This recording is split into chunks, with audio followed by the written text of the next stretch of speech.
Good morning everyone दोस्तों, आज है सितंबर 13 2023 और हम लोग करेंगे द हिंदू न्यूज़पेपर के एनालिसिस। मेरा नाम है सितेंद्र चौधरी और आज हम लोग कौन-कौन से टॉपिक करने वाले हैं। पहला जो टॉपिक रहेगा वो रहने वाला है निपा वायरस के बारे में। जी हाँ, इंडिया में यानी कि केरला में दोबारा से निपा वायरस के कुछ केस नज़र आए हैं जहाँ पे 2 डेथ भी हो चुकी हैं। तो आज हम लोग निपा वायरस के बारे में ही बेसिकली बात करेंगे। इसकी थोड़ी हिस्ट्री जानेंगे, ये कैसे फैलता है, इसके सिम्पटम्स क्या हैं, वो थोड़ा हम लोग यहाँ पे देखने वाले हैं। और क्या-क्या इसका ट्रीटमेंट हो सकता है, वो भी थोड़ा हम लोग यहाँ पे देखेंगे। दूसरा जो एक तो टर्म है वो है मेडिकेन। ये टर्म हम लोग पहली बार कर रहे हैं और शायद आपने भी ये टर्म पहली बार सुना होगा। हरिकेन आपने सुना होगा पहले भी, लेकिन हरिकेन जैसा ही एक और टर्म होता है जिसे मेडिकेन कहते हैं। ये मेडिकेन क्या है, कैसे आता है, इसका थोड़ा मैकेनिज्म समझेंगे क्या होता है, क्योंकि ज्योग्राफिकल फिनोमेना एक होता है ये। और लीबिया में मेडिकेन की वजह से वहाँ पे फ्लैश फ्लड्स आई हैं, जिसमें कई हज़ार लोगों की डेथ हो चुकी है। तो आज हम लोग मेडिकेन के बारे में थोड़ा-सा जानेंगे। इससे रिलेटेड एक छोटा-सा टॉपिक और है, अ, उसे हम लोग क्लाउड बर्स्ट भी कहते हैं इंडियन कॉन्टेक्स्ट में, जिसकी वजह से फ्लैश फ्लड आता है। तो बेसिकली मेडिकेन के साथ-साथ फ्लैश फ्लड हमारा मेन टॉपिक यहाँ पे रहने वाला है। ठीक है? जो हम लोग यहाँ पे देखेंगे। मेडिकेन बिल्कुल नया टॉपिक है, फ्लैश फ्लड वाला टॉपिक हम लोगों ने हालाँकि पहले किया हुआ है अपने जीएस पेपर 3 में। इसको हम लोगों ने डिज़ास्टर मैनेजमेंट वाले पर्सपेक्टिव से पहले किया था, लेकिन उसको मेरे ख़्याल से डेढ़ महीना हो गया उन बातों को, जब हिमाचल प्रदेश में जो है फ्लैश फ्लड आया था। ख़ैर, फ्रैटर्निटी ये टॉपिक हम लोग पढ़ेंगे। ये आप इसे जीएस पेपर 2 यानी कि पॉलिटी वाले सेक्शन से भी पढ़ सकते हो, गवर्नेंस वाले सेक्शन से भी पढ़ सकते हो, कॉन्स्टिट्यूशन वाले सेक्शन से पढ़ सकते हो और जीएस पेपर 4 में आप भी इसको आप कवर कर सकते हो। फ्रैटर्निटी क्या होता है, इसका कॉन्टेक्स्ट क्या होता है, इंडियन कॉन्टेक्स्ट में फ्रैटर्निटी को कैसे यूज़ किया जाता है, बिकॉज़ हमारी प्रिएम्बल में फ्रैटर्निटी वर्ड का यूज़ किया गया है। अपार्ट फ्रॉम दैट आयुष्मान भव कैंपेन के बारे में थोड़ा-सा बात करेंगे, ज़्यादा टॉपिक नहीं है, सिर्फ 2 लाइन का टॉपिक है, थोड़ा इसके बारे में जानेंगे। उसके अलावा जी20 आपको पता है कंक्लूड हो चुका है 10 तारीख को। तो इंडिया की जो परफॉर्मेंस है अलग-अलग इंडिकेटर्स में, जिसमें आप इन्फेंट मोर्टेलिटी रेट या जीडीपी, एचडीआई आप इनकी बात करेंगे, लेबर फोर्स पार्टिसिपेशन के बारे में बात करेंगे। इंडिया जी20 कंट्रीज के कंपैरिजन में कहाँ पे स्टैंड करता है, उसके बारे में बात करेंगे। तो ये आज के एडिटोरियल सेक्शन से कवर करेंगे, ठीक है जी? लेकिन आगे बढ़ने से पहले वीडियो को आपने क्या करना है, वीडियो को आप लाइक किया करो, ठीक है? जो भी स्टूडेंट देखते हैं वीडियो को, आई नो आप देखते हो, पसंद भी करते हो, लाइक का बटन दबाना भूल जाते हो, तो लाइक किया करो, कमेंट सेक्शन में अपनी अटेंडेंस दे सकते हो, कोई फीडबैक है, कोई डाउट है, वो भी आप यहाँ पे पूछ सकते हो। कुछ स्टूडेंट के कमेंट मैं पढ़ रहा था, वो कह रहे थे सर ये कंटेंट हम लोग डाउनलोड कहाँ से करें? नीचे ही डिस्क्रिप्शन बॉक्स में इसका लिंक दिया होता है, आप उसके ऊपर क्लिक करके इस पूरे डॉक्यूमेंट को डाउनलोड कर सकते हो, डेली बेसिस पे आपको ये कंटेंट मिलता है। उसके अलावा वीक में सैटरडे के दिन अलग से हम आपको करंट अफेयर की क्लासेस लेते हैं, जिसमें द हिंदू के अलावा इंडियन एक्सप्रेस या दूसरे सोर्सेज से भी करंट अफेयर को कलेक्ट किया जाता है। प्रीलिम्स और मेंस दोनों पर्सपेक्टिव से ही कवर किया जाता है। अभी क्योंकि मेंस आने वाला है तो ज़्यादा फोकस मेंस के ऊपर है। मेंस का मतलब सिर्फ ये होता है कि इन डेप्थ एनालिसिस होती है। प्रीलिम्स में आपको उतना ज़्यादा डेप्थ में जाने की ज़रूरत नहीं होती है, जितना मेंस में होती है। तो वो टॉपिक हम लोग यहाँ पे डिस्कशन करते हैं। सैटरडे को 2.5 से 3 घंटे की क्लास होती है। अगर आप इंटरेस्टेड हैं, वो भी आप कर सकते हो। यू नो वेरी वेल कि कम से कम 2 साल का करंट अफेयर आपको यूपीएससी के लिए चाहिए, चाहे वो प्रीलिम्स हो, चाहे मेंस हो और चाहे इंटरव्यू भी क्यों ना हो। तो वो हम लोग यहाँ पे करते हैं। कैसे जॉइन करना है? ये क्यूआर कोड यहाँ पे दिया हुआ है। आप इसे मोबाइल से स्कैन करें, इसको जॉइन कर सकते हो। अगर आप एससी 1000 अगर आप कोड को अप्लाई करते हो तो ₹1000 का डिस्काउंट मेरी तरफ से आपको दिया जाता है। हालाँकि वैसे बहुत एक्सपेंसिव कोर्स नहीं है, जितना कंटेंट आपको यहाँ पे प्रोवाइड करवाया जाता है। मैगज़ीन वगैरह सब कुछ आपको दी ही जाती है। चलिए जी, आगे बढ़ते हैं पहले टॉपिक पे। निपा इन इंडिया अगेन, मतलब आप इसे इंडिया कह सकते हो, यहाँ पे केरला कह सकते हो, क्योंकि निपा के केस ना केरला में पहले भी कई बार आ चुके हैं। अगर आप थोड़ी हिस्ट्री देखेंगे, इंडिया में निपा वायरस की 2001 में निपा वायरस का जो पहला केस है वो सिलीगुड़ी के अंदर पहली बार आया था। फिर 2007 की बात करें तो वेस्ट बंगाल में केस आए थे कुछ। 2018 में जो है केरला में खासकर काजीकोडे डिस्ट्रिक्ट के अंदर कई सारे केस आए थे। अनफॉर्चुनेटली कई वहाँ पे डेथ भी हो गई थी। 2019 में दोबारा से काजीकोड़ा में सेम जगह पे आया। 2021 में फिर से काजीकोड़ा में आया और 2023 में फिर से काजीकोड़ा के अंदर जो है निपा वायरस का केस देखे गए हैं, जिनमें से अनफॉर्चुनेटली 2 लोगों की डेथ भी हो चुकी है और अभी कुछ लोग क्रिटिकल हैं। ये जो 2 लोग की डेथ हो चुकी है, इनके कॉन्टैक्ट में जितने भी लोग थे, मोर देन 150 लोग जो है इनके कॉन्टैक्ट में आए हैं, जिसमें से कुछ लोगों को कुछ सिम्पटम्स भी नज़र आ रहे हैं। उनमें से एक छोटा बच्चा भी है जो काफ़ी क्रिटिकल है। लेट्स प्रे, लेट्स होप कि उसकी जो है वो हेल्दी रहे, ज़िंदा बचे, वो हम लोग प्रे कर सकते हैं। बट ये काजी-खोड़ा के अंदर इस तरह के केस आए हैं। क्या है निपा वायरस? कैसे फैलता है? क्या इसका होता है? देखिए, निपा वायरस जो है वो एक ज़ूनोटिक डिसीज़ है। एक तो आपको ये टर्म पता होनी चाहिए, ज़ूनोटिक डिसीज़। जब कोरोना वायरस आया था, कोविड-19 आया था, तब भी ये टर्म बहुत ज़्यादा यूज़ हम लोगों ने किया। ज़ूनोटिक का मतलब क्या होता है? ज़ू मतलब ज़ू में क्या होता है? एनिमल्स होते हैं ना ज़ू के अंदर। और तो ज़ूनोटिक डिसीज़ वो डिसीज़ होते हैं जो एनिमल से ह्यूमन बॉडी में एंट्री कर जाते हैं। ह्यूमन बॉडी उसको एज़ अ होस्ट के रूप में ट्रीट करती है।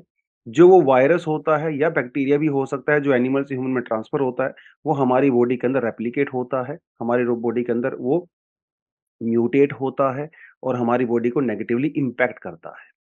तो अतिथि तुम कब जाओगे तो आप ये कह सकते हो यहाँ पे जो अतिथि होता है, जो वायरस बैक्टीरिया होता है, वो अपने मेज़बान को मतलब जो हमारी बॉडी होस्ट होती है, उसको ही नेगेटिवली इम्पैक्ट करता है।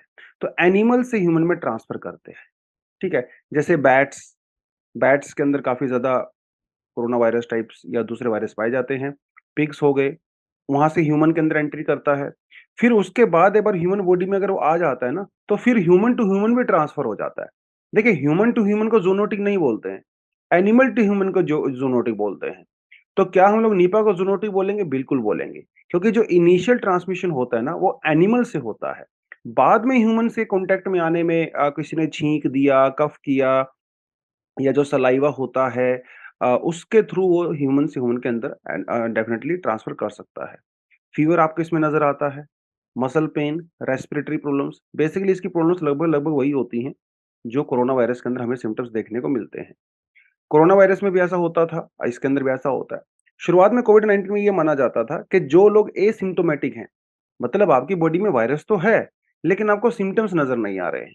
तो क्या आप वायरस को ट्रांसफ़र कर सकते हो? येस, निपा के केस में ऐसा कहा जाता है। इवन अगर आप एसिम्प्टोमेटिक हो, मतलब आपको पता भी नहीं है कि आपको निपा वायरस है आपकी बॉडी में, फिर भी आप निपा को ट्रांसफ़र कर सकते हो।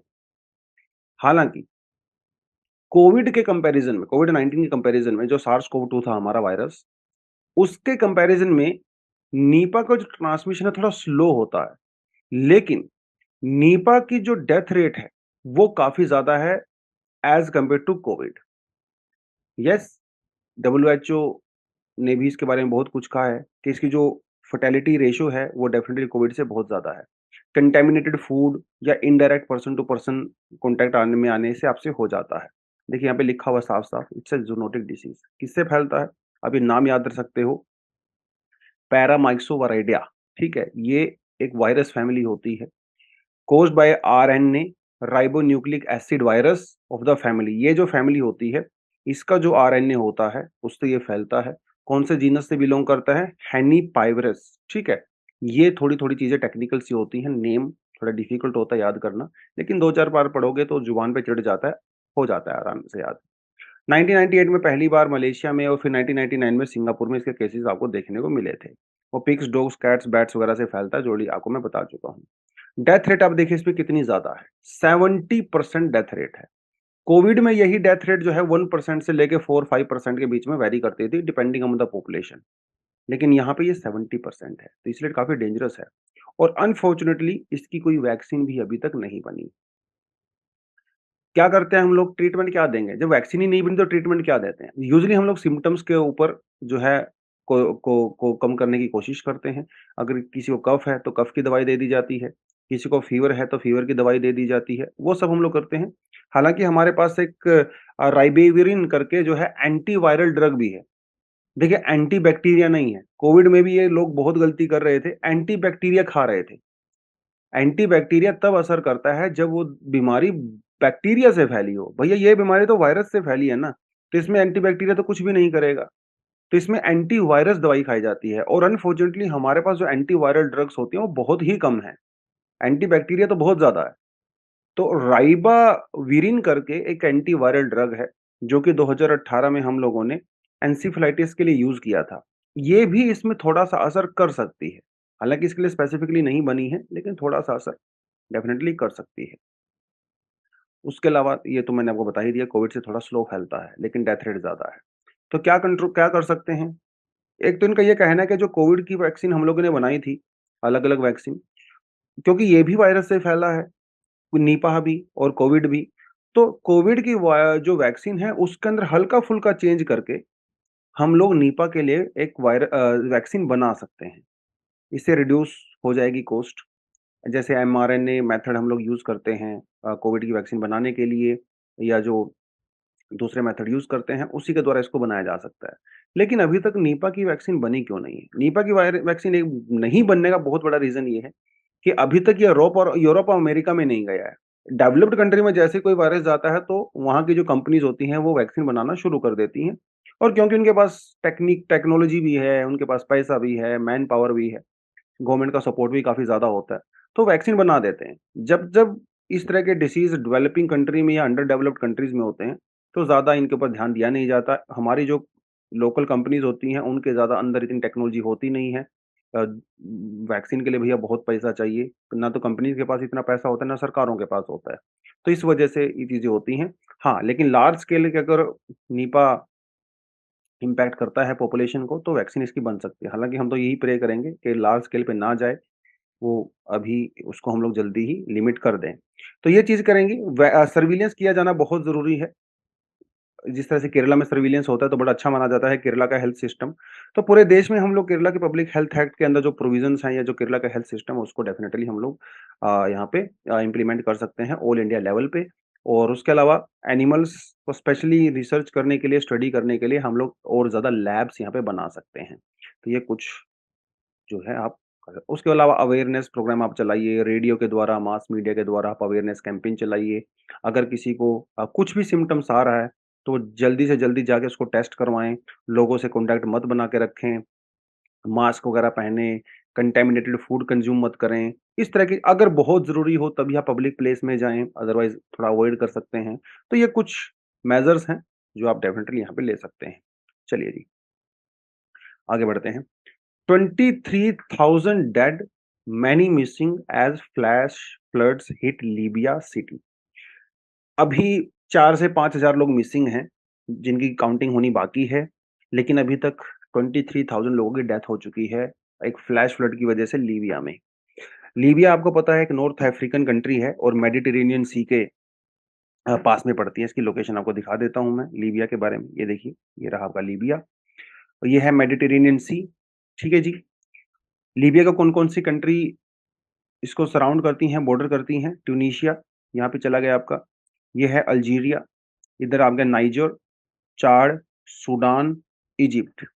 अगर थोड़ा-सा आप इजिप्ट को इधर से छोड़ दो, तो ये कंट्री अगर आप देखें यहाँ पे, even including Algeria and Tunisia, ये बहुत पुअर कंट्री हैं। इवन लीबिया खुद एक बहुत पुअर कंट्री है, क्योंकि डेज़र्ट के अंदर पड़ता है ना, डेज़र्ट, सेमी डेज़र्ट के अंदर पड़ता है, अगर थोड़ा-सा कोस्टल एरिया को छोड़ दो तो। तो ये है मेडिटेरेनियन सी। मेडिटेरेनियन सी से जो है क्या होता है, स्टॉर्म्स जनरेट होते हैं। स्टॉर्म्स जनरेट होते हैं। जैसे हमारे बे ऑफ बंगाल में साइक्लोन जनरेट होते हैं, वैसे ही मेडिटेरेनियन सी में स्टॉर्म्स जनरेट होते हैं। तो यहाँ पे एक स्टॉर्म जनरेट हुआ। उस स्टॉर्म का नाम है डेनियल। उस डेनियल ने लीबिया को हिट किया और उसकी वजह से वहाँ पे फ्लैश फ्लड आए। जब इस स्टॉर्म ने हिट किया तो लीबिया के अंदर कई सारे डैम्स बने हुए हैं रिवर के ऊपर, वो डैम्स जो है टूट गए। उसकी वजह से जो कुछ सिटीज़ हैं, गाँव वगैरह हैं, वहाँ पे पानी भर गया और अनफॉर्चुनेटली लोगों की जो है उनकी डेथ हो गई। तो ये जो आपको थोड़ा स्टॉर्म याद रखना है। मेडिटेरेनियन सी के अंदर जो स्टॉर्म्स आते हैं, उन्हें कहा जाता है मेडिकेन। मेडिकेन हरिकेन का ही भाई है, लेकिन मेडिकेन और हरिकेन में थोड़ा-सा फ़र्क होता है। हरिकेन क्या होते हैं? लो प्रेशर सिस्टम होते हैं। आपको बहुत अच्छे से पता है कि जो साइक्लोन्स होते हैं या हरिकेन होते हैं, वो लो प्रेशर एरिया में जनरेट होते हैं। लो प्रेशर एरिया से जो एयर होती है, वो ऊपर की तरफ राइज़ करती है, इसलिए लो प्रेशर जनरेट होता है। और साइड से जो एयर है, विंड के रूप में बहुत फास्ट विंड चलती हैं, वो यहाँ पे आके इसको वैक्यूम को फिल करती हैं। ये पूरा प्रोसीजर होता है आपके साइक्लोन का, यही प्रोसीजर होता है आपके हरिकेन का। ये जो बीच वाला एरिया होता है हमारे साइक्लोन का, इसे आई कहा जाता है, जो कि काफ़ी पीसफुल काम एरिया होता है। हालाँकि इसकी जो साइड वाला एरिया होता है बहुत डेंजरस होता है। यहाँ पे बहुत ज़्यादा डिस्टर्बेंस होती है, टोरेंशियल रेनफॉल बहुत ज़्यादा होता है, विंड की स्पीड बहुत ज़्यादा होती है। तो साइक्लोन, हरिकेन के बारे में हम लोग पहले बात कर चुके हैं। जो मेडिकेन होता है, क्या ये भी हरिकेन होता है? यू कैन से कि इट्स लाइक अ हरिकेन। मेडिकेन के अंदर भी लो प्रेशर सिस्टम ही डेवलप होता है, जैसा हरिकेन के अंदर होता है। लेकिन दोनों में थोड़ा-थोड़ा फ़र्क होता है, मेडिकेन और हरिकेन में। हरिकेन प्रोड्यूस होने के लिए या ट्रॉपिकल साइक्लोन प्रोड्यूस होने के लिए यूजुअली आपको जो टेम्परेचर होता है वाटर सरफेस वो 26 डिग्री सेंटीग्रेड या उससे ज़्यादा होना चाहिए। लेकिन जो मेडिकेन होते हैं, मेडिकेन मतलब हरिकेन जो मेडिटेरेनियन सी में आते हैं, मेडी टर्म यहाँ से लिया गया है। ये 15 डिग्री सेंटीग्रेड में भी जनरेट हो सकते हैं। तो एक तो आपको डिफरेंस ये पता चल गया। यूपीएससी में आपसे क्या पूछेगा प्रीलिम्स में? Which of the following are the differences? What are the differences between medicane and hurricane? तो इसमें आपसे ये सवाल पूछेगा। हरिकेन को चाहिए 26 डिग्री सेंटीग्रेड और मोर। मेडिकेन जो है वो 15 डिग्री सेंटीग्रेड पे भी जनरेट हो सकता है। मेडिकेन की फॉर्मेशन यूजुअली आपको सितंबर से दिसंबर के बीच में देखने को मिलेगी। मेडिकेन काफ़ी रेयर होते हैं। 2-4 साल में एक आधी बार आता है मेडिकेन। और मेडिकेन हरिकेन के कंपैरिजन में काफ़ी वीक होते हैं। जो कैटेगरी 1 हरिकेन होता है, जिसमें wind speed 119 kilometre per hour से ज़्यादा होती है, ये हरिकेन का लोएस्ट लेवल है। लेकिन ये मेडिकेन का हाईएस्ट लेवल है। सोच के देखिए, मेडिकेन का highest level is almost equal to lowest level of hurricane. तो स्ट्रेंथ में बहुत फ़र्क होता है दोनों का। हाँ, दोनों में आई सिस्टम होता है जो सेंटर में होता है। दिखाता हूँ आपको डायग्राम में किस तरह से होता है। ये देखिए। तो ये इस तरह से हमारा साइक्लोन या हरिकेन जनरेट होता है, जिसके सेंटर में लो प्रेशर जो है वो जनरेट होता है यहाँ पे। इस लो प्रेशर से जो है एयर राइज़ करती है और साइड से जो है एयर इसको भरने की कोशिश करती है। फिर बीच वाला जो एरिया होता है इसे आई एरिया बोलते हैं और जो साइड वाला एरिया होता है इसे हम लोग आई वॉल बोलते हैं। आई वॉल में काफ़ी डिस्टर्बेंस होती है, साइक्लोन्स वगैरह, विंड स्पीड बहुत ज़्यादा होती है, क्लाउड्स वगैरह काफ़ी जनरेट होते हैं, बहुत सारा रेनफॉल भी होता है। तो मेडिकेन का भी ऑलमोस्ट मैकेनिज्म जो है वैसा ही होता है, लेकिन थोड़ा-सा लोएस्ट लेवल पे होता है। तो ये बेबी हरिकेन आप इसको कह सकते हो। अब यहाँ पे सवाल है क्लाइमेट चेंज का। जब हम क्लाइमेट चेंज की बात करते हैं तो यूजुअली कहा जाता है कि क्लाइमेट चेंज की वजह से हरिकेन्स की फ्रीक्वेंसी, इंटेंसिटी बढ़ रही है, जो कि बिल्कुल सही है। लेकिन क्लाइमेट चेंज का मेडिकेन के ऊपर नेगेटिव इम्पैक्ट होता है। मतलब जैसे-जैसे क्लाइमेट चेंज होगा, मेडिकेन्स की संख्या कम होगी, नंबर ऑफ मेडिकेन्स कम होंगे। क्योंकि 15 डिग्री सेंटीग्रेड पे होता है ना, तो टेम्परेचर बढ़ेगा। जितना ज़्यादा टेम्परेचर बढ़ता चला जाएगा तो मेडिकेन से आप जो है हरिकेन की तरफ मूव कर रहे हो। तो मेडिकेन कम होने शुरू हो जाते हैं। हाँ, फ्रीक्वेंसी कम होती है मेडिकेन की, लेकिन इंटेंसिटी बढ़ती है। थोड़ा हमें ध्यान रखना है। क्लाइमेट चेंज की वजह से फ्रीक्वेंसी कम होती है, लेकिन इंटेंसिटी बढ़ती है। फ्रीक्वेंसी का मतलब होता है नंबर ऑफ मेडिकेन्स और उस इंटेंसिटी का मतलब होता है स्ट्रेंथ ऑफ मेडिकेन। स्ट्रेंथ बढ़ेगा, नंबर ऑफ मेडिकेन कम होंगे। तो ये मेडिकेन जो है इसने लीबिया को हिट किया, जिसकी वजह से फ्लैश फ्लड आया। अब आप सोच रहे होंगे फ्लैश फ्लड क्या होता है? देखिए, हम लोग इंटरनेशनल कॉन्टेक्स्ट में ज़्यादा नहीं जाएँगे, लेकिन आईएमडी इंडिया के कॉन्टेक्स्ट में फ्लैश फ्लड को कैसे डिफाइन करता है? आईएमडी कहता है कि भैया अगर 1 घंटे के अंदर-अंदर अगर किसी रीजन के अंदर मतलब 20 से 30 स्क्वायर किलोमीटर का एरिया अगर आप कंसीडर करते हो, वहाँ पे 1 घंटे के अंदर-अंदर अगर 10 सेंटीमीटर का रेनफॉल हो जाता है, तो उसे हम लोग क्या कहते हैं? फ्लैश फ्लड का नाम उसको देते हैं या इसे आप क्लाउड बर्स्ट कह सकते हो। तो ये क्लाउड बर्स्ट होता है जिसकी वजह से फ्लैश फ्लड आते हैं। फ्लैश मतलब एकदम इंटेंस लेवल का फ्लड आता है बिकॉज़ एकदम से पानी की ओवर सप्लाई हो जाती है। ये क्लाउड बर्स्ट को और फ्लैश फ्लड को आप इस तरह से जोड़ सकते हो। तो क्या लीबिया में भी क्लाउड बर्स्ट हुआ? नहीं। लीबिया में क्लाउड बर्स्ट हुआ, लेकिन जो मैकेनिज़्म हमारे यहाँ पे क्लाउड बर्स्ट के लिए होता है, वो वहाँ पे नहीं हुआ। इंडिया में क्लाउड बर्स्ट कैसे होता है? खासकर हिमालयन रीजन्स के अंदर, जब विंड जो है वो किसी माउंटेन के ऊपर राइज़ करती हैं और फिर क्यूमुलोनिम्बस क्लाउड बनता है, रेनफॉल होती है। यूजुअली इस तरह से क्लाउड बर्स्ट होता है। हिमाचल, उत्तराखंड, जम्मू व कश्मीर में आपको देखने को मिलता है। यहाँ पे जो क्लाउड बर्स्ट हुआ है ये फ्लैश फ्लड की वजह से यहाँ पे आया है, पानी, जो लीबिया में आया है। तो दोनों में थोड़ा-सा फ़र्क है। हालाँकि फ्लैश फ्लड जो प्रोसेस है वो दोनों में कॉमन है। मैकेनिज़्म दोनों का अलग-अलग यहाँ पे हो सकता है। तो थोड़ा-सा मैंने क्लाउड बर्स्ट के लिए आपको कंटेंट डाल दिया था। इसका आज के आर्टिकल से कोई ख़ास लेना-देना नहीं है। फिर भी जो स्टूडेंट प्लेटफ़ॉर्म पे नए हैं, उनके लिए मैंने सेल्फ स्टडी के लिए ये कंटेंट डाल दिया है फ्लैश फ्लड के बारे में और क्लाउड बर्स्ट के बारे में। तो क्लाउड बर्स्ट क्या होता है, इसकी डेफिनिशंस वगैरह आपको बता दिया मैंने। क्लाउड बर्स्ट के इफ़ेक्ट क्या-क्या हो सकते हैं, फ्लैश फ्लड आता है देखिए इससे, तो ये लीबिया के अंदर भी आया है बट मैकेनिज़्म थोड़ा डिफरेंट हुआ यहाँ पे, है ना? क्लाउड बर्स्ट को क्या आप जैसे हम लोग रेनफॉल को या प्रेडिक्ट कर सकते हैं, तो क्लाउड बर्स्ट को क्या हम लोग फोरकास्ट कर सकते हैं? इसका आंसर होता है नहीं। हाँ, आप आईएमडी ये बता सकता है कि इस एरिया में ज़्यादा रेनफॉल आएगा और वो एरिया भी बहुत बड़ा होता है। जैसे 10-20 डिस्ट्रिक्ट हो गई एक साथ या कोई बड़ा स्टेट हो गया। लेकिन बिल्कुल माइक्रो लेवल पे आईएमडी नहीं बता सकता कि इन गाँवों के अंदर क्लाउड बर्स्ट होगा, इस पर्टिकुलर सिटी के अंदर क्लाउड बर्स्ट होगा। वो अभी तक हमारे पास टेक्नोलॉजी नहीं है। हाँ, क्या वो टेक्नोलॉजी हो सकती है फ्यूचर में? बिल्कुल हो सकती है। उसके लिए आपको बहुत ज़्यादा एक डेंस नेटवर्क बनाना पड़ेगा वेदर इंस्ट्रूमेंट्स का, जो कि अनफॉर्चुनेटली हमारे पास अभी तक नहीं है। और कंप्यूटिंग कैपेसिटी भी बहुत ज़्यादा चाहिए, वो भी हमारे पास नहीं है। इसलिए इसको प्रेडिक्ट किया जाना बड़ा मुश्किल हो जाता है क्लाउड बर्स्ट को इंडिया वाले केस में। लेकिन कुछ टेक्निक होती है क्लाउड बर्स्ट को थोड़ा-सा मेज़र करने की। आप यहाँ पे डॉपलर रडार की बात कर सकते हो। डॉपलर रडार एक इस तरह का रडार होता है, जो क्लाउड बर्स्ट को प्रिडिक्ट कर सकता है, थोड़ा-सा एडवांस में। लेकिन ये टेक्नोलॉजी बहुत एक्सपेंसिव होती है, इसके लिए बहुत पैसा तो चाहिए, उसके अलावा ट्रेन्ड मैन पावर चाहिए, सुपर कंप्यूटर चाहिए तो वो हमारे पास नहीं है क्योंकि टेक्नोलॉजी बहुत एक्सपेंसिव होती है, तो 6 घंटे, 7 घंटे पहले आपको प्रेडिक्ट करके बता सकता है, बट अभी हमारे पास वो नहीं है।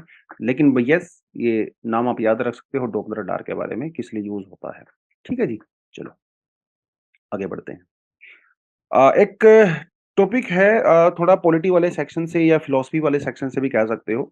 फ्रैटर्निटी के बारे में और आर्टिकल कहता है, how fraternity in India is different from the idea enshrined in the constitution. तो हमारे कॉन्स्टिट्यूशन के अंदर जो फ्रैटर्निटी वर्ड है, वो अलग कॉन्टेक्स्ट में यूज़ किया गया है, लेकिन प्रैक्टिकल जो ग्राउंड के ऊपर फ्रैटर्निटी हम लोग प्रैक्टिस करते हैं, वो थोड़ी-सी डिफरेंट होती है। मतलब जो हम लोग फॉलो करते हैं या जिसको समझते हैं, वो। तो हमारा जो प्रिएम्बल है, वो फ्रैटर्निटी वर्ड का यूज़ करता है। वैसे हमारे प्रिएम्बल में कई ज़बरदस्त टर्म्स यूज़ की गई हैं। आप यहाँ पे देख सकते हो sovereign, democratic, Republic, justice, liberty, equality, fraternity. इतने ज़बरदस्त वर्ड यूज़ किए गए हैं और हर शब्द को एक अच्छी एक्सप्लेनेशन आपको पता होनी चाहिए। एग्ज़ाम में डायरेक्ट क्वेश्चन्स यहाँ से आते हैं, प्रीलिम्स में भी आते हैं, मेंस में भी आते हैं। एनसीईआरटीज़ वगैरह में अगर आप पढ़ते हो पॉलिटिकल साइंस की 11th और 12th वाली, उसमें एक अच्छे से एक्सप्लेनेशन इनको दिया गया है। फ्रैटर्निटी देखिए वर्ड यहाँ पे यूज़ किया गया है हमारे प्रिएम्बल में, तो it's a part of constitution. Preamble is integral part of the constitution, yes. तो फ्रैटर्निटी वर्ड है। क्या कहता है fraternity? Assuring the dignity of the individual and unity of the nation. तो अगर हम लोग फ्रैटर्निटी की बात करें इंडियन कॉन्स्टिट्यूशन के हिसाब से, तो 2 चीज़ें कवर करता है। डिग्निटी ऑफ द इंडिविजुअल, ये कम्युनिटी की डिग्निटी की बात नहीं कर रहा है, ये इंडिविजुअल की डिग्निटी की बात कर रहा है। जैसे मैं, आप, कोई भी इंडिविजुअल पर्सन और यूनिटी ऑफ नेशन, 2 चीज़ों की बात कर रहा है।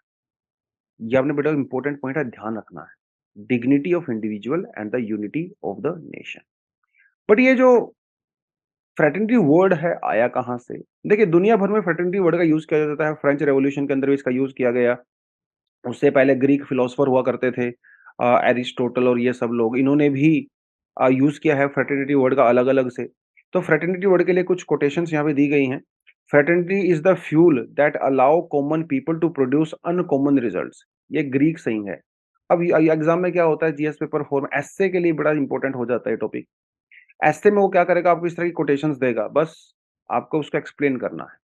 जैसे बी आर अम्बेडकर जी ने क्या कहा था फ्रैटर्निटी का, political democracy can not last unless there lies at the base of the social democracy. Social democracy के बिना पॉलिटिकल डेमोक्रेसी बकवास है, उसका कोई मतलब नहीं है। What does social democracy mean? It means the way of life that recognizes liberty, equality and fraternity as the principle of the life. अगर हमारे देश का हर सिटीजन लिबर्टी महसूस करेगा, liberty of what? Liberty of thought, liberty of expression, liberty of faith, belief, worship, तब जाके जो है देश एक सोशल डेमोक्रेसी की तरफ जा सकता है। अगर हम लोग इक्वालिटी प्रैक्टिस करते हैं, equality of what? Equality of status, equality of opportunity, equality of to promote everybody, उसकी हम लोग बात कर रहे हैं।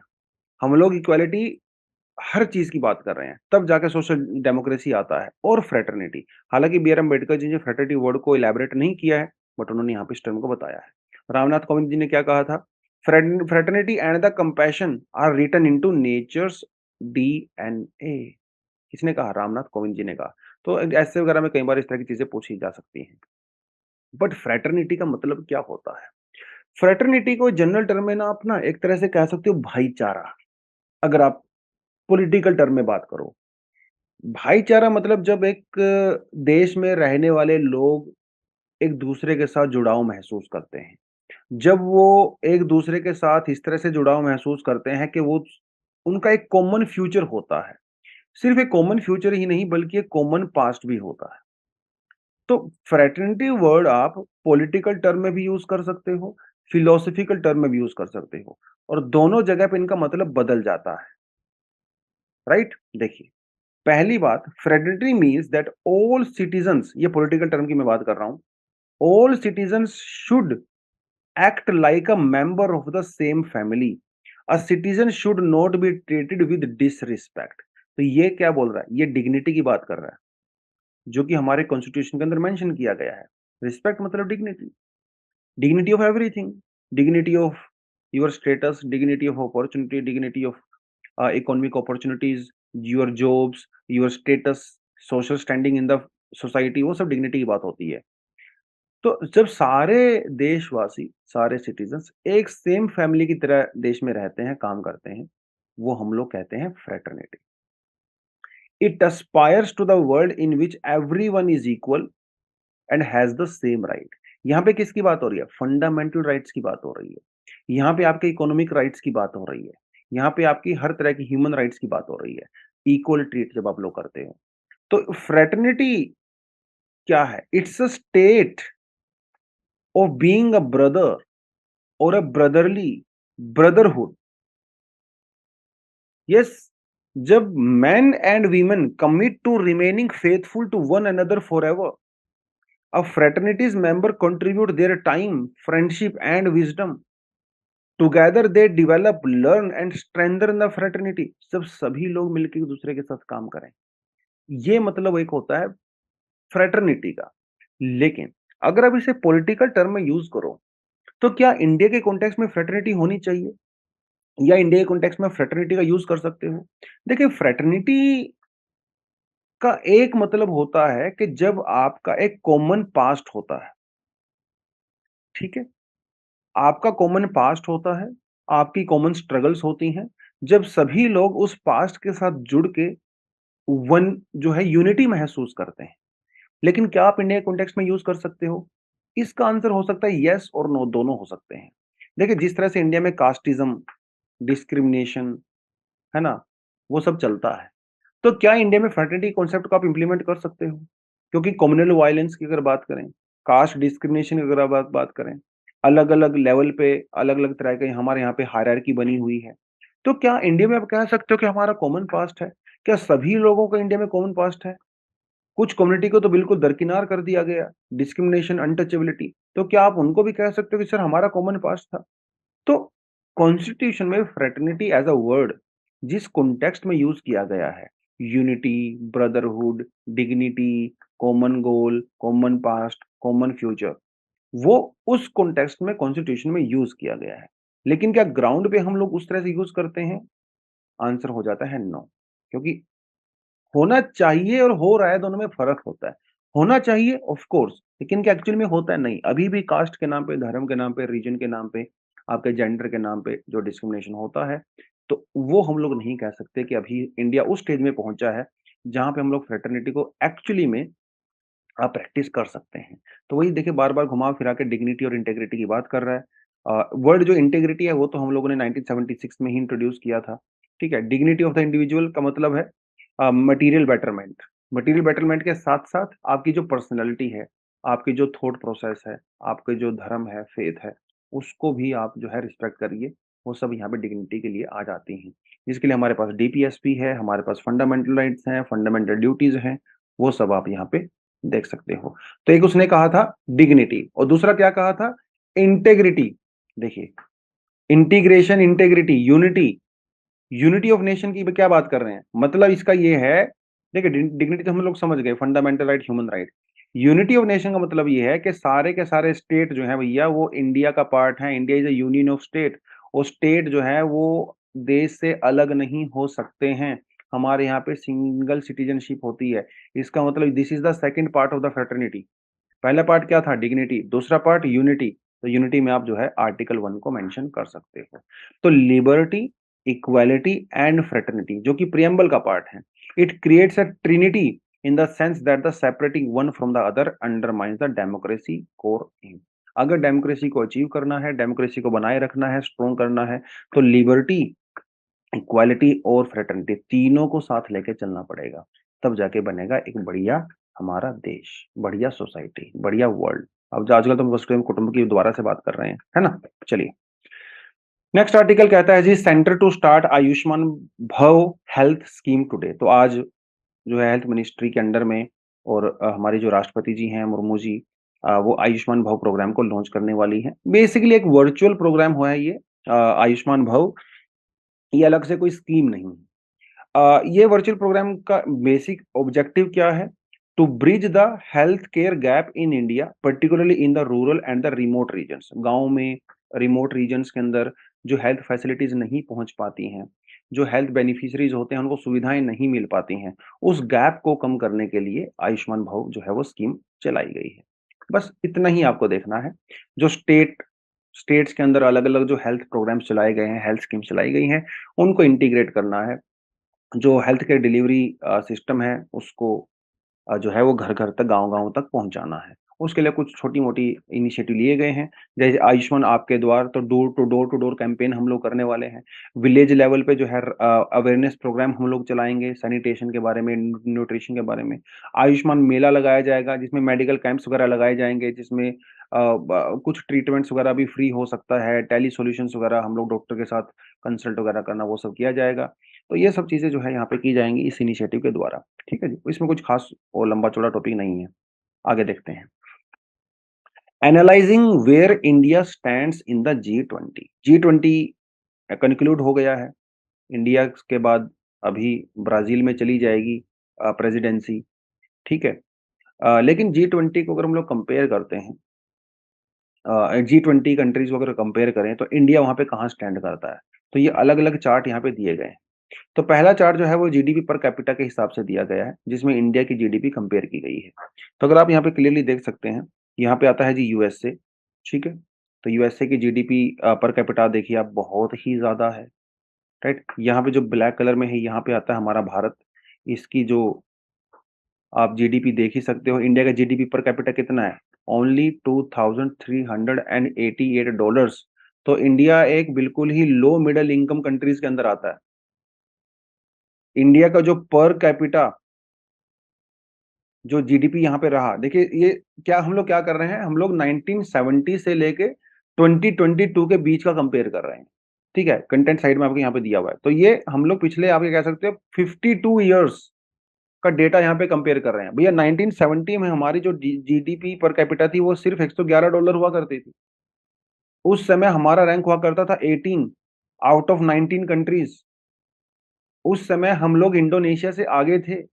लेकिन 2022 आते-आते इंडोनेशिया हमसे आगे निकल गया और हमारी पर कैपिटा इनकम जो है वो जी20 ग्रुप में सबसे नीचे है, ओनली $2388। तो थोड़ा पीछे चले गए हम लोग बेसिकली इंडोनेशिया से भी। चार्ट 2 किसके बारे में बात करता है? ह्यूमन डेवलपमेंट इंडेक्स के बारे में बात करता है। एचडीआई क्या होता है? एचडीआई के अंदर life expectancy, access to education और standard of living. Standard of living मतलब जीडीपी, जीएनपी की बात कर सकते हो, ठीक है? नेशनल प्रोडक्ट, जीडीपी उसकी बात कर सकते हो। पैसा बेसिकली मनी। यहाँ पे अगर हम लोग देखें हमारे रैंक को, क्या हम लोगों ने इम्प्रूव किया है? डेफिनेटली किया है। 1990 में हमारा जो स्कोर हुआ करता था वो 0.43 होता था। 2021 आते हमारा स्कोर 0.63 हो गया। तो हम लोगों ने काफ़ी इम्प्रूवमेंट तो किया है। बट उसके बावजूद भी लिस्ट में हम भैया यहाँ पे भी कहाँ चले गए? बॉटम में चले गए। यहाँ पे देख सकते हो आप लोग, इंडिया बिल्कुल बॉटम में है। ये यूके, यूएसए, जापान वगैरह वो तो ख़ैर आगे होंगे ही, उसमें तो कोई डाउट नहीं है। बट स्टिल आप यहाँ पे देख सकते हो 1990 में हमारा जो एचडीआई इंडेक्स था वो चाइना से बेटर था। इंडिया का था 45, चाइना का था 33। हमारी जो लाइफ एक्सपेक्टेंसी की अगर बात करो, 1990 में हमारी लाइफ एक्सपेक्टेंसी चाइना से ज़्यादा थी। लेकिन 2021 तक आते-आते हम लोग चाइना से भी काफ़ी पीछे चले गए। हम लोग सिर्फ अभी साउथ अफ्रीका से आगे हैं और हमारी जो लाइफ एक्सपेक्टेंसी है that is around 67.25 4 years. China भी हम लोगों से थोड़ा आगे चला गया है। मैं इन्फेंट मोर्टेलिटी की बात करूं, 1990 में तो बहुत ज्यादा थी, 88.8 थी। इन्फेंट मोर्टेलिटी का मतलब होता है जब 1 साल या उससे पहले बच्चे की डेथ हो जाती है, और इसे काउंट करते हैं हम लोग 1000, मतलब 1000 बच्चे इंडिया में पैदा होते थे तो 88 बच्चों की डेथ हो जाया करती थी 1 साल से पहले। बहुत बड़ा आंकड़ा है ये। हालांकि 2021 में हमारा जो रैंक है वो 25.5 रहा, तो काफी ज्यादा इंप्रूवमेंट हम लोगों ने किया है। देखिए 88 से लेके हम लोग 25 पे आ गए। कितने पिछले 30 सालों में समय लगा है, लेकिन कुछ तो इंप्रूवमेंट हम लोगों ने किया है। अभी भी हमारा रैंक जो है वो 19वें नंबर पे है भैया। सिर्फ साउथ अफ्रीका जो है हमसे पीछे है। बाकी तो अब इसमें भी हम लोग काफी फिसड्डी रहे। उसके अलावा अगर और इंडिकेटर्स के बारे में बात करें, क्या बचता है अपने पास? अपने पास बचता है ये labour force participation. Labour force participation अगर हम लोग देखें पिछले 1990 से लेके 2022 तक, यहाँ पे भी हम लोगों ने डिसेंट सा इंप्रूवमेंट किया है। 1990 के अंदर, ये सिर्फ मैं फीमेल पार्टिसिपेशन की बात कर रहा हूँ जो इंप्रूवमेंट किया हूँ, ओवरऑल पार्टिसिपेशन तो इंडिया में कम हुआ है। 1990 में जो हमारा लेबर फोर्स पार्टिसिपेशन था वो 54.2% था, अभी ये घट के सिर्फ 49% रह गया है। हालांकि फीमेल पार्टिसिपेशन की बारे में बात करें तो यहाँ पे इंडिया ने थोड़ा इंप्रूव डेफिनेटली किया है। अभी हम लोग सिर्फ इटली से पीछे हैं, बाकी सब कंट्री अपने से आ गए हैं। अभी हम 19वें नंबर पे हैं भैया यहाँ पे। ठीक है, इटली में लेबर फोर्स पार्टिसिपेशन अभी भी इंडिया से कम है, विच इज 49.4%। ठीक है, और अगर वीमेन की बात करें, यहाँ पे हम लोग ने थोड़ा सा इम्प्रूवमेंट किया है। 1998 के अंदर 8.1% था, खासकर पार्लियामेंट के अंदर जो वीमेन का रिप्रेजेंटेशन है, जो कि 2022 में 14.9% रह गया। मतलब इंप्रूवमेंट हम लोग ने यहाँ पे किया, आप क्लियरली देख सकते हो, ऑलमोस्ट डबल। उसके बावजूद भी हमारा जो ये रैंक है वो हम लोग 18वें नंबर पे हैं। सिर्फ जापान हमसे पीछे है फीमेल पार्टिसिपेशन में पार्लियामेंट के अंदर, बाकी तो सब अपने से आ गए हैं। जापान अभी भी काफी एक पैट्रियार्कल सोसाइटी मानी जाती है, तो वहाँ पे फीमेल का पार्टिसिपेशन एनकरेज नहीं किया जाता पार्लियामेंट में या पॉलिटिक्स के अंदर, अभी भी जापान में, बट स्टिल उससे तो हम लोग थोड़ा सा आगे हैं, बाकी तो सारी कंट्री से हम लोग पीछे ही हैं। हालांकि क्लाइमेट चेंज के बारे में बात करो तो यहाँ पे भी इंडिया ने काफी तरक्की की है, इसमें कोई डाउट नहीं है। यूएसए और मैक्सिको सिर्फ हमसे पीछे हैं, जहाँ पे आज भी इलेक्ट्रिसिटी जो प्रोड्यूस की जा रही है वो सिर्फ 2% प्रोड्यूस की जाती है रिन्यूएबल एनर्जी सोर्सेज से। इंडिया में जो रिन्यूएबल एनर्जी सोर्सेज है से 5.3% जो है वो इलेक्ट्रिसिटी जनरेट होती है रिन्यूएबल एनर्जी सोर्सेज से। तो इस मामले हमारा जो रैंक है वो 13 है आउट ऑफ 20 कंट्रीज। बाकी आपने रैंक वगैरह ऊपर देख ही लिए। तो एब्सोल्यूट टर्म की बात करें तो आपको इंडिया ना थोड़ा ऊपर नजर आता है, क्योंकि भैया 140 करोड़ लोग हमारे यहाँ पे हैं। तो ऑफ कोर्स पर कैपिटा में जब आप जाओगे तो हमारा रैंक आपको हमेशा ही नीचे देखने को मिलेगा। और जिस तरह से इंडिया की पॉपुलेशन है तो कम से कम हमारी जो जीडीपी है वो कम से कम $15 ट्रिलियन तो होनी चाहिए थे अभी तक। खैर अभी तो हम लोग 3 साढ़े 3 के आसपास ही घूम रहे हैं। 2030 का हमारा टारगेट है कि 5 ट्रिलियन कर देंगे। कैसे होगा नहीं होगा कुछ नहीं पता, लेकिन यस, देश में बहुत कुछ किया जाना अभी बाकी है। बहुत कुछ हुआ है, नो डाउट, आज़ादी के बाद बहुत इंप्रूवमेंट हुआ है, बट अभी भी बहुत लंबा रास्ता हम लोगों को तय करना है। भैया दिल्ली अगर आप देखते हो, बेंगलुरु देखते हो, चेन्नई देखते हो, बॉम्बे देखते हो, बॉम्बे भी आधा, क्योंकि 40% से ज़्यादा बॉम्बे तो स्लम्स के अंदर रह रहा है। तो ये जो बड़े-बड़े सिटीज़ हम लोग देखते हैं ना, इंडिया की पिक्चर्स देखते हैं, वो इंडिया नहीं है। वो कुछ पॉकेट्स हैं, जो आपको लगता होगा बहुत डेवलप हो गया है। मेट्रो आपने देख लिया, प्लेन्स आपने देख लिए उड़ते हुए, लेकिन अभी भी आप थोड़ा पीछे हट के जाओगे गाँव वगैरह में, हालत बहुत खराब है। बहुत इम्प्रूवमेंट करना है, चाहे हेल्थ हो, चाहे एजुकेशन हो, एम्प्लॉयमेंट हो, इंफ्रास्ट्रक्चर हो, इलेक्ट्रिसिटी, कुछ भी मान के चलिए। अभी बहुत आगे रास्ता तय करना है, और तय तभी करेंगे जब यंग पॉपुलेशन, आप जैसे लोग, हमारे जैसे लोग समाज में आगे आएँगे, आगे बढ़ेंगे। ठीक है जी? चलिए। उसके अलावा कुछ एडिशनल आर्टिकल है, आप पढ़ सकते हो। Thank you very much, all the best. जय हिंद।